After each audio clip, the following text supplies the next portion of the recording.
Media is the fourth pillar of democracy, लेकिन उस pillar पर आज जंग लग चुकी है, कमजोर हो चुका है और कभी भी गिर सकता है, और जिसकी वजह से पूरा देश और जल बर्बाद हो सकता है। तो आज हम जानेंगे इंडियन मीडिया का इतना बुरा हाल कैसे हो गया, क्यों रियल इश्यूज और इम्पोर्टेंट न्यूज को छोड़कर ये फालतू की डिस्कशन करते हैं। ब्रिटिश रूल में न्यूज़पेपर्स ने हमारी इंडिपेंडेंस में बहुत इंपॉर्टेंट रोल निभाया। अखबार के जरिए फ्रीडम फाइटर्स और लीडर की आवाज आम जनता तक पहुंचती थी। अगर उस टाइम का मीडिया भी बिक जाता तो शायद हमें आजादी नहीं मिलती। आज का मीडिया सर्कस बन चुका है और ये जर्नलिस्ट इस सर्कस के जोकर्स।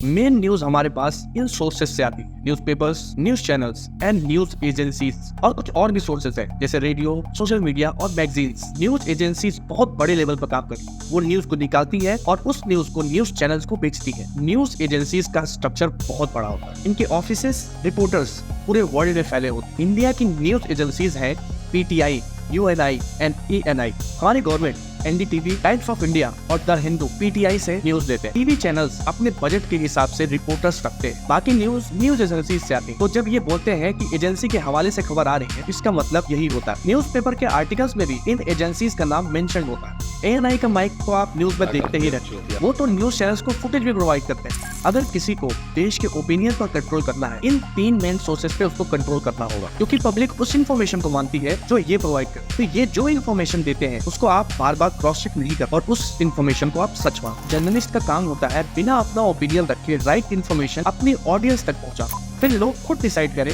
उसका क्या कंक्लूजन निकाल। और फिलहाल हमें टीवी शोज पे ये समझाया जा रहा है कि हमें क्या समझना है और क्या नहीं। यहाँ पे जर्नलिस्ट और न्यूज एंकर न्यूट्रल होने के बजाय किसी की साइड ले।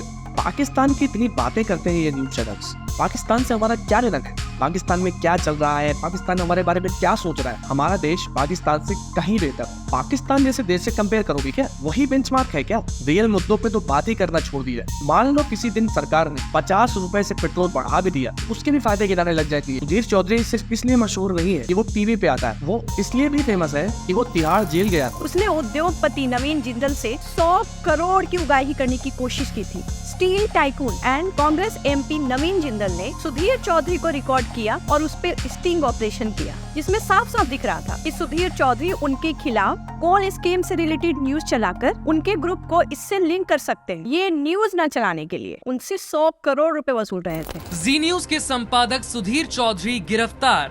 नवीन जिंदल ने आरोप लगाया था कि कोयला घोटाले पर कवरेज रोकने के बदले जी न्यूज के संपादक सुधीर चौधरी और जी बिजनेस के संपादक समीर अहलूवालिया ने 100 करोड़ रुपए मांगे थे। सुधीर जी 20 से 25 हो तो मालिक कहते हैं कोई बात नहीं, चलो इतना डर 20 से 100 यार 5 टाइम्स। गलत डॉक्यूमेंट चला दो। हाँ यार शायद गलत डॉक्यूमेंट पे चला दूंगा। मैं चलाऊंगा ही नहीं। अगर हम रजिस्ट्री करेंगे मैं चलाऊंगा ही नहीं। अगर रजिस्ट्री नहीं करेंगे ये तो वो केस है जिसमें सुधीर पकड़ा गया। न जाने कितनी बार ऐसा कर चुका होगा ये ईमानदार पत्रकार। 2007 में सुधीर चौधरी ने एक स्टिंग ऑपरेशन वीडियो अपने शो में चलाया था, जिसमें वो दिखा रहे थे कि उमा खुराना नाम की एक स्कूल टीचर कैसे वो एक स्टूडेंट से प्रोस्टिट्यूशन करा रही है। सुधीर चौधरी की टीवी चैनल लाइव इंडिया पे दिखाए गए स्टिंग ऑपरेशन के बाद भीड़ ने उमा खुराना को घेर कर पीटा और उनके कपड़े तक फाड़ डाले। हॉस्पिटल से डिस्चार्ज होने के बाद पुलिस ने उन्हें हिरासत में लिया और अगले दिन उनको कोर्ट में ले जाया गया, जहां उन्हें 14 दिन की कस्टडी में भेजा गया। और इस केस ने पूरे देश को हिला डाला और सुधीर के चैनल को भर भर के TRP मिली। जांच कमेटी ने चैनल से ओरिजिनल CD मंगाई तो उसने उमा खुराना की आवाज को कंफर्म किया और साथ में स्कूल की वाइस प्रिंसिपल का भी यही कहना था। उसके बाद पुलिस ने उस लड़की को ढूंढ लिया जो कि क्लिप में कह रही थी कि वो स्कूल की स्टूडेंट है और उमा खुराना ने जबरदस्ती उसे प्रोस्टिट्यूशन में डाल दिया। लेकिन जब उससे पूछताछ हुई तब पता चला वो तो स्कूल की स्टूडेंट ही नहीं है और उमा ने कहा था कि वो उस लड़की को जानती ही नहीं है। वीरेंद्र अरोड़ा नाम के एक आदमी ने एक बार उससे मिलवाया था। उसके बाद लाइव इंडिया के रिपोर्टर प्रकाश सिंह गायब ही हो गए।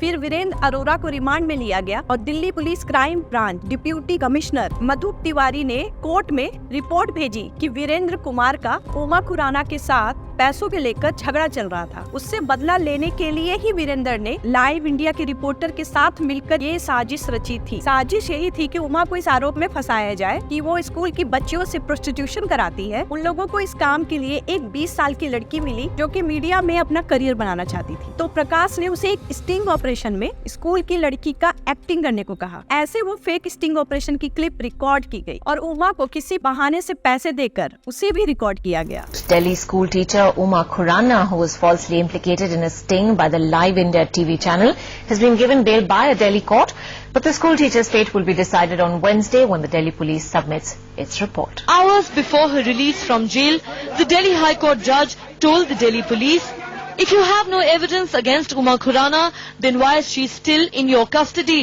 It seems she was entrapped. If you have made a mistake, you must rectify it. These mistakenly arrested Khurana, that must be rectified by taking strict action against those who defamed her." That's bad news for the two men who are now under arrest for conspiring to frame Uma Khurana.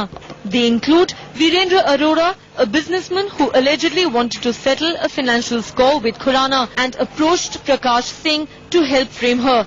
25 जून 2019 को एक महिला सांसद ने सरकार की TV news channel में बढ़ती interference के बारे में भाषण दिया था। तो उस मुद्दे पे चर्चा करने के बजाय उसने अपने शो में उनका भाषण मार्टिन लोमेन से चोरी किया हुआ भाषण बताया, जो उन्होंने अमेरिकन प्रेसिडेंट डोनाल्ड ट्रंप पे लिखा था। उसके बाद मार्टिन लोमेन ने खुद ही ट्विटर पे चौधरी के दावों को खारिज कर दिया। इंटरनेशनली बेइज्जती कराता है ये आदमी। तो अब बात करते एक और महान आदमी की और उसके न्यूज चैनल की। 2017 में टाइम्स नाउ से रिजाइन करके अपना और चंद्रशेखर का पैसा लगाकर एक नया चैनल खोला। इसका नाम है रिपब्लिक टीवी। चंद्रशेखर जो कि बीपीएल का मालिक है, वही कंपनी जो टीवी, फ्रिज, वॉशिंग मशीन जैसी इलेक्ट्रॉनिक्स बनाती है। वो केरल के रहने वाले थे और कर्नाटका में 2006 से 2018 के बीच इंडिपेंडेंटली 2 बार राज्यसभा सांसद बने। 2014 में बीजेपी की गवर्नमेंट आने के बाद राजीव ने अर्नब पे अपना पैसा लगाया और AGR outlier media private limited के अंडर रिपब्लिक टीवी शुरू किया और वो पैसा उसने जुपिटर कैपिटल के जरिए इन्वेस्ट किया था। चैनल के लाइव हुए तीसरे दिन ही शशि थरूर और उनकी पत्नी का मामला चलाया जाता है। उस पुराने केस में कुछ नया नहीं घटा था, लेकिन अर्नब प्राइम टाइम की डिबेट में उसे कई दिन तक जगह देते रहे, क्योंकि राजीव चंद्रशेखर का प्लान तिरुवनंतपुरम केरला से 2019 में लोकसभा चुनाव लड़ने का था और वो वही सीट है जहाँ से शशि थरूर सांसद है। तब से लेकर अब तक वहाँ पर सिर्फ यही सब हो रहा है। अपने फायदे के लिए एजेंडास चलाना, फेक न्यूज चलाना, अपने लोगों की व्हाइट वॉशिंग करना और दूसरों पर कीचड़ उछालना। Tell you why? Can I tell you why? Can I tell you why? Then you stop. I'll tell you why. I can't shout over you. I'll tell you why. एक आवाज नहीं उठी, एक स्टेटमेंट नहीं, एक ट्वीट नहीं। Personal क्या? मैं पूछ रहा हूँ। Salman Khan. A lot of people have done that. A lot of people do that, but they don't do what you do. They don't have your success. They don't have your style. They don't have your following. चुप क्यों हो सलमान? उनको धर्म के बारे में तो कुछ पता ही नहीं है। योगी आदित्यनाथ ऐसे अनपढ़ व्यक्ति हैं। Somebody should tell Yogi Adityanath to get his mental balance checked. Thank you very much. बहुत धन्यवाद. Thank you so much for joining me, Yogi ji. I'd like to congratulate you on your 100 days in governance.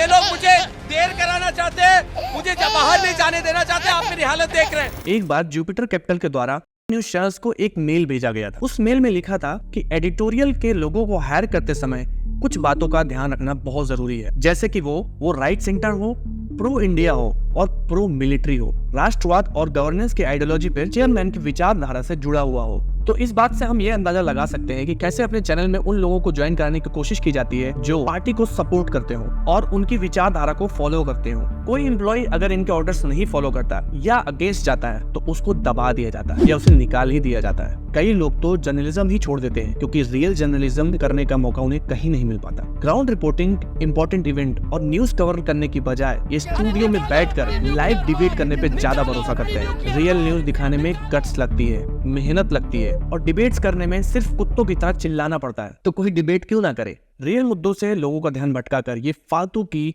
Debate चलाते रहते हैं, जिसमें सिर्फ और सिर्फ चिल्लाने वाले लोगों को इनवाइट किया जाता है। जो ज्यादा अच्छा चिल्लाता है उसे बार बार इनवाइट किया जाता है, अलग अलग नामों से इनवाइट किया जाता है और अलग अलग तरीके के एक्सपर्ट बना के इनवाइट किया जाता है। ये पॉपुलर न्यूज चैनल ऐसा मसालेदार कंटेंट टीआरपी के लिए भी लाते हैं। वो entertainment channel and big boss जैसे सोर्स से कम्पीट कर रहे हैं। टीवी सब्सक्रिप्शन से उन्हें बहुत कम अमाउंट मिल पाता है, क्योंकि कई साल पहले एक रूल आया था कि न्यूज चैनल सिर्फ 5 रुपए चार्ज कर सकते हैं और इंटरटेनमेंट चैनल्स 12 रुपए। ये टीवी को अफोर्डेबल बनाने के लिए किया गया था, ताकि ज्यादा से ज्यादा लोग टीवी देख सके। तो वो मोस्टली टीवी एड्स पे ही डिपेंडेंट रहते हैं, जिससे ज्यादा पैसा तभी आएगा जब टीआरपी ज्यादा होगी। और ये शहरों के टॉपिक्स एंड प्रॉब्लम्स को ज्यादा डिस्कस करते हैं, वो गाँव की प्रॉब्लम्स पे कम फोकस करते हैं, क्योंकि एड रेवेन्यूज शहरों में ज्यादा है। ताज होटल में जब टेररिस्ट अटैक हुआ था तो न्यूज चैनल उसकी लाइव फुटेज अपने चैनल पे दिखा रहे थे। हमारे कमांडोज जब होटल के अंदर एंटर करने की कोशिश कर रहे थे तो मीडिया की वजह से अंदर बैठे टेररिस्ट को और उनकी स्ट्रेटेजी और उनके आने के रास्ते के बारे में पहले ही पता लग जाता था, जिसकी वजह से बहुत ही मुश्किल से हमारे कमांडोज ने उस ऑपरेशन को पूरा किया, जिसमें उन्हें बहुत सारी डिफिकल्टीज फेस करनी पड़ी। आप खुद देख सकते हैं टीआरपी के लिए ये लोग क्या क्या कर सकते हैं। सन 2000 में सिर्फ 3 न्यूज चैनल हुआ करते थे और 2010 तक 82 न्यूज चैनल हो गए थे और 2024 तक इंडिया में अभी करीब 400 न्यूज चैनल्स। टीआरपी के लिए इतना कुछ करने के बाद भी मोस्टली न्यूज चैनल्स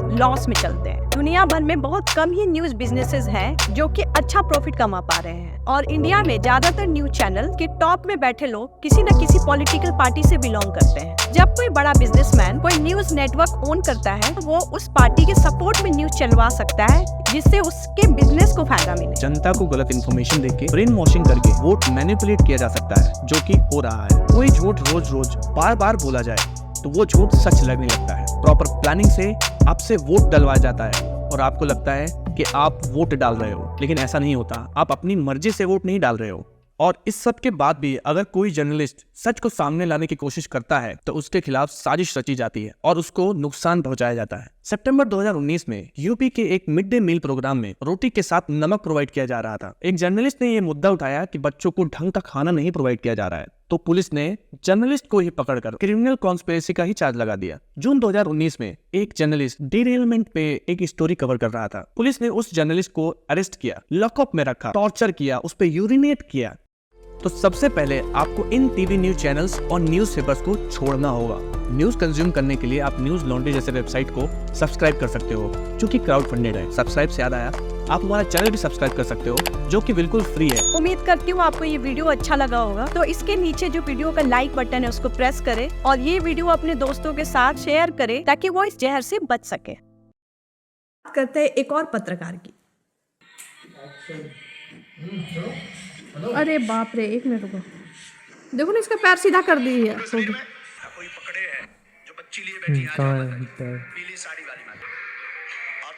उल्टा कौन सा है?